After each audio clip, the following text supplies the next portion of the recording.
Baik, teman-teman.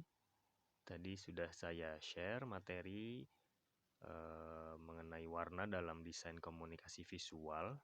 Saya yakin teman-teman sudah membaca dan memahaminya mengenai materi tadi ya, warna dalam desain komunikasi visual.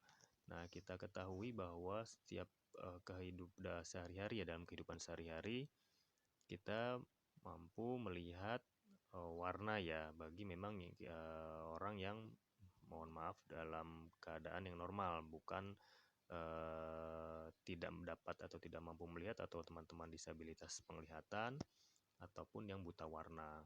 Nah, di sini warna ini termasuk dalam salah satu bentuk komunikasi visual. Jadi memang apa-apa yang dapat kita nikmati atau kita lihat secara kasat mata itu termasuk ke dalam bentuk dari komunikasi visual, termasuk warna ini. Nah, sebenarnya apa sih definisi dari warna itu? Warna adalah suatu mutu cahaya yang dipantulkan dari suatu objek ke mata manusia.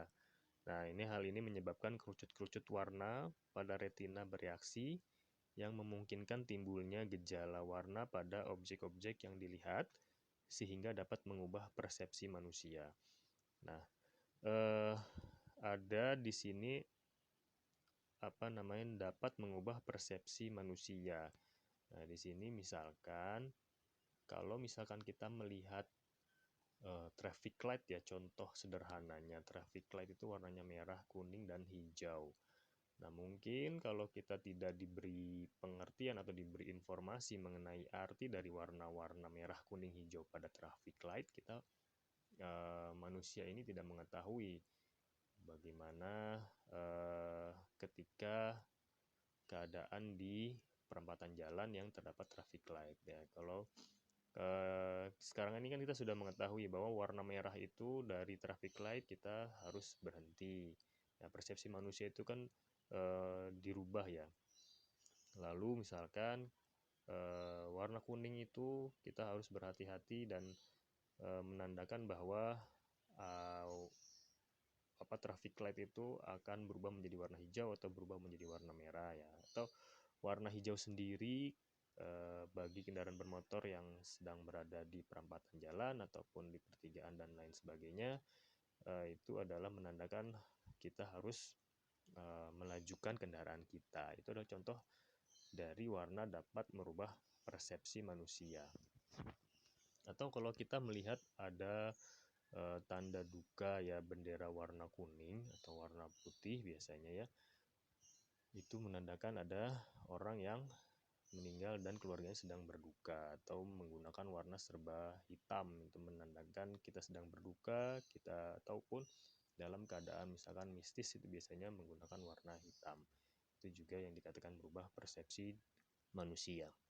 Nah, sifat warna. Nah, warna itu bersifat subjektif ya, karena memiliki hubungan yang sangat kuat dengan setiap individu yang melihatnya. Bisa juga unsur yang sangat tajam ya, untuk menyentuh kepekaan penglihatan sehingga mampu menstimuli perasaan, perhatian, dan minat seseorang. Nah, ini menstimuli perasaan.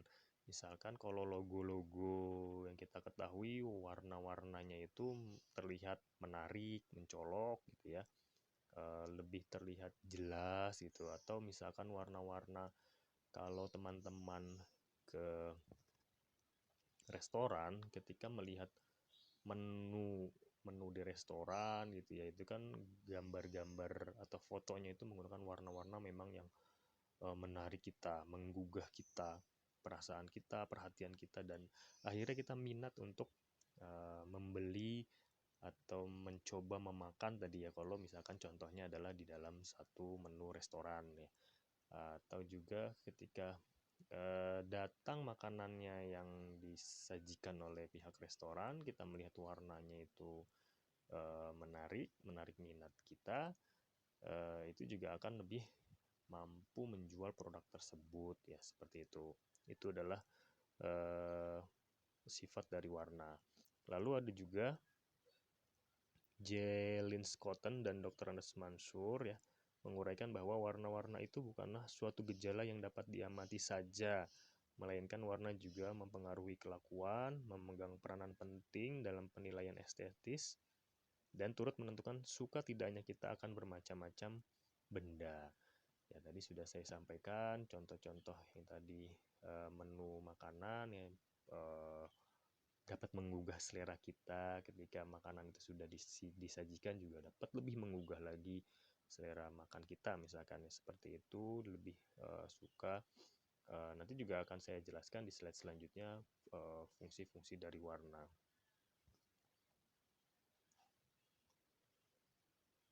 Nah, fungsi warna yang pertama adalah fungsi alamiah, lalu yang kedua fungsi isyarat, yang ketiga fungsi pembeda, fungsi psikologis, fungsi keindahan estetik, dan fungsi struktural. Nah, fungsi alamiah adalah warna melekat secara alamiah pada objek-objek tertentu yang biasa kita temui dalam kehidupan sehari-hari. Misalkan kalau kita melihat lautan ya atau samudera pasti warnanya biru.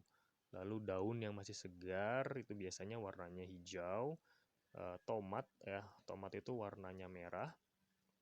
Lalu buah jeruk warnanya kuning atau orange.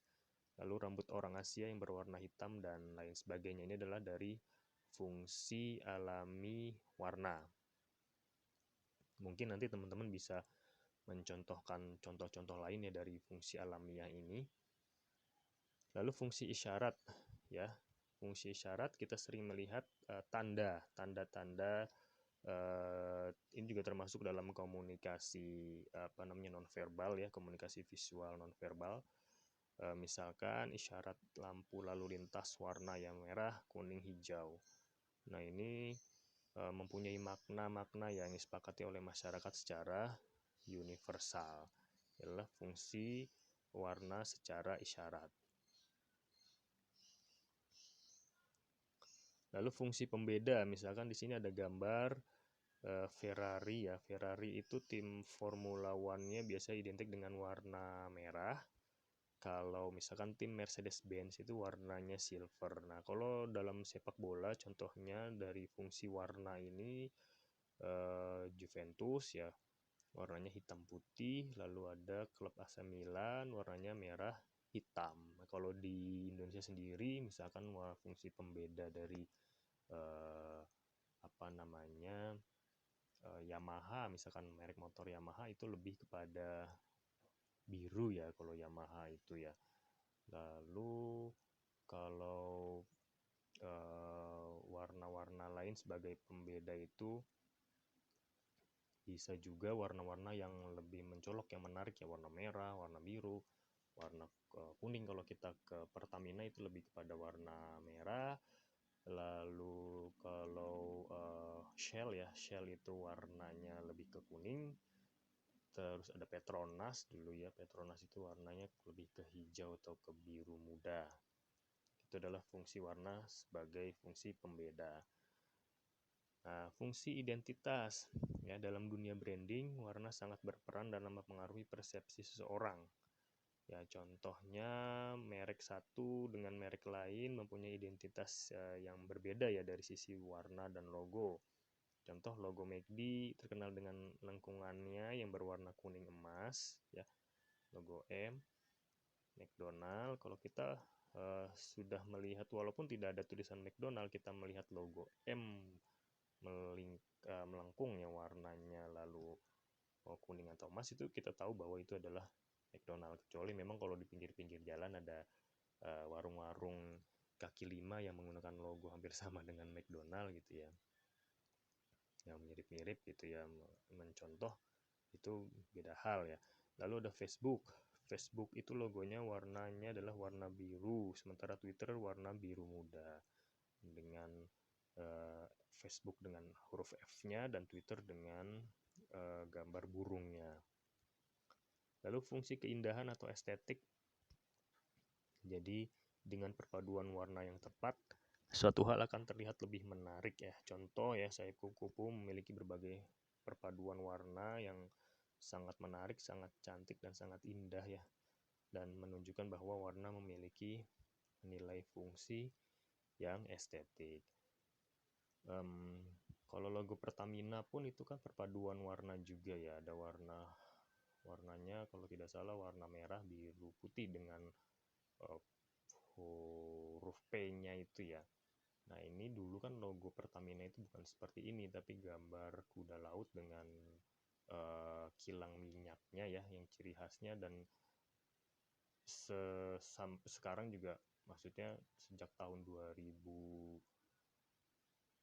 kalau tidak salah ya, atau tahun berapa itu dirubah menjadi logo P dengan warna merah, biru, dan putih.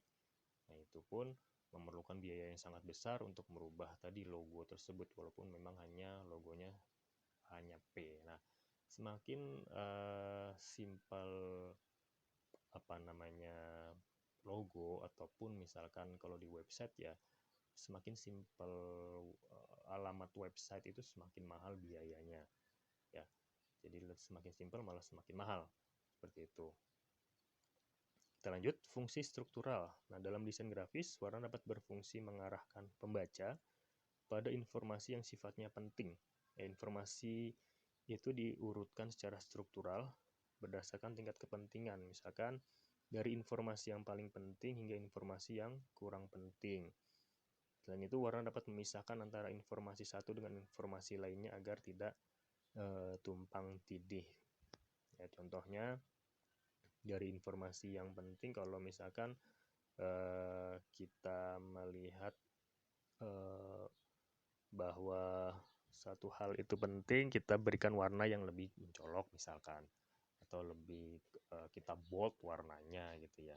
Jadi itu adanya struktural dari hal yang penting, kurang penting, dan tidak penting. Lalu klasifikasi warna ya, menurut Sir David Brewster, warna menjadi 3 kelompok ya. Warna primer, warna sekunder, dan warna tersier. Warna primer itu warna yang menjadi pedoman setiap orang untuk menggunakannya. Ya, warna primer itu contohnya adalah merah, kuning, dan biru.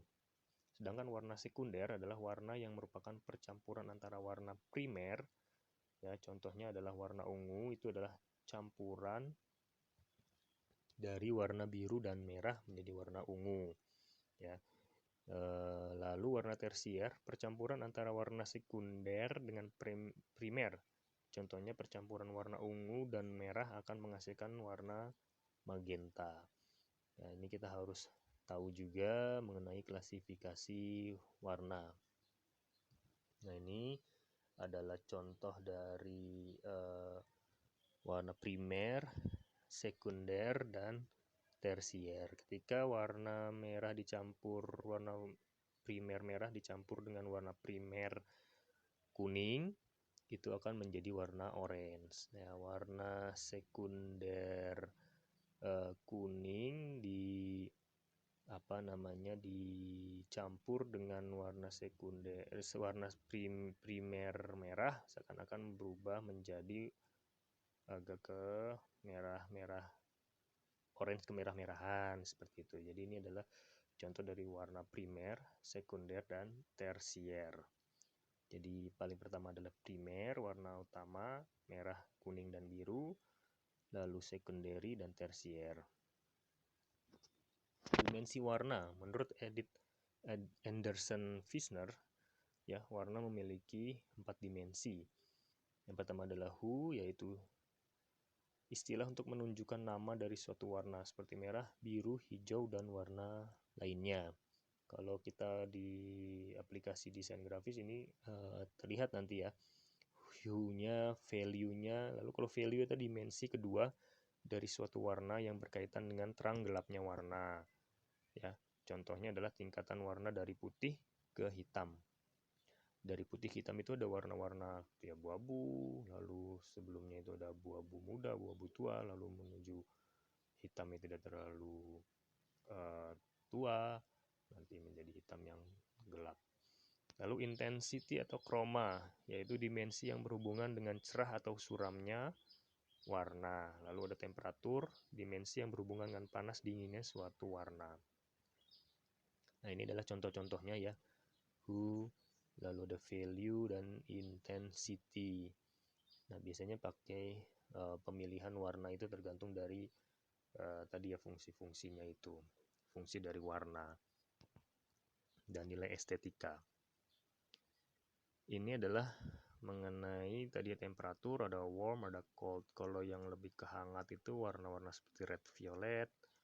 Ini warna tersier, lalu red itu primer, di bawahnya red itu ada red dengan orange itu tersier, ada orange itu sekunder, yellow orange itu tersier, dan yellow primer. Nah, untuk warna-warna yang cold atau dingin ada violet ya, secondary, sekunder ya, blue violet itu tersier, blue itu primer, percampuran antara blue dan green ada tersier, dan green sekunder, dan yellow green itu tersier. Ini adalah dari sisi temperaturnya. Kalau warna merah itu lebih kepada berani ya, nanti juga akan saya jelaskan. Nah, psikologi warna ini ya. Merah itu hasrat, menandakan amarah, perhentian, perkelahian, cinta, dan darah. Biru, pengetahuan, rasa nyaman, tenang, damai, dingin. Hijau, maknanya adalah kesuburan, uang, kesehatan, kesuksesan, dan pertumbuhan. Lalu kuning itu maknanya adalah kegembiraan, kecerdasan, ada peringatan ya. Kalau lampu tadi ya traffic light ada coward atau pengecut, dan warna muda. Ungu itu mewah, kebijaksanaan, kerohanian, dan imajinasi. Ada jingga, kreativitas, kehidupan unik dan berenergi. Lalu abu-abu itu netral ya, tidak berpihak, bimbang, ragu-ragu, dan samar. Sementara putih adalah kesempurnaan, kesucian, pernikahan, bersih, kebaikan ya. Lalu hitam, ketakutan, negatif, kematian, kejahatan, dan kerahasiaan. Ini adalah dari sisi psikologi warna. Pasti teman-teman juga memiliki warna favorit. Ya, ini adalah arti dari warna-warna itu sendiri, menggambarkan apa gitu.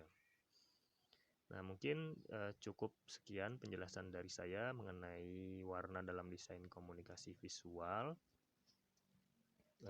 Nanti kalau ada pertanyaan boleh disampaikan kepada saya ya, ataupun mau ada sanggahan boleh silakan disampaikan. Mungkin cukup sekian penjelasan mengenai materi warna dalam BKV. Silakan sekarang adalah sesi diskusi. Terima kasih teman-teman.